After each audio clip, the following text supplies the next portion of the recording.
আসসালামু আলাইকুম বন্ধুরা, আজকে আমরা যে বিষয়টি নিয়ে জানবো, আমরা সবাই জানি যে এই যে আমার হাতে এটা হচ্ছে জিপার। আসলে এই জিপারের কিছু অংশ আছে, সেগুলো আমরা আজকে জানবো। তো মূলত একটি জিপারের অংশ আছে 5টি। তো আমরা প্র্যাকটিক্যালি দেখবো যে আসলে 5টি অংশ কি কি এবং এই 5টি অংশের নাম কোনটার নাম কি। তো চলুন বন্ধুরা, আমরা ভিডিওতে যাওয়া যায়। এই যে বন্ধুরা, এই যে যে হাতলের মতো দেখছেন, এই যে যেটা ধরে টানে আর কি, এই যে টান দিলে খুলে নামে, উপরে উঠে নিচে নামে, এটার নাম আছে পুলার। আর এই যে যে বক্সের মতো দেখছেন, যেটা বক্সের মতো দৌড়াচ্ছে, এই যে যেটা আর কি এটা দৌড়ায়, এটার নাম হচ্ছে রানার। তো এটা হচ্ছে পুলার, এটা হচ্ছে রানার।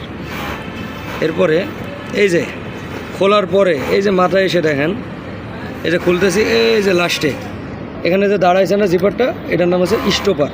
এই যে যে অংশটা দেখছেন, এটার নাম আছে স্টপার। স্টপারটা হলো দুই মাথায়, এই যে সেম এই মাথায় আছে স্টপার। এই যে এই মাথায় আসার পরে এই যে আটকায় গেছে, তার মানে এটা আর উপরে উঠছে না, তার মানে এটা স্টপার। এরপরে এই যে টেপের মতো যে দেখছেন, এটা হচ্ছে তিত। এই টেপের মতো দেখছেন, এটা হচ্ছে টেপ। আর এই যে দাঁতগুলো, এই দাঁতগুলো হচ্ছে তিত।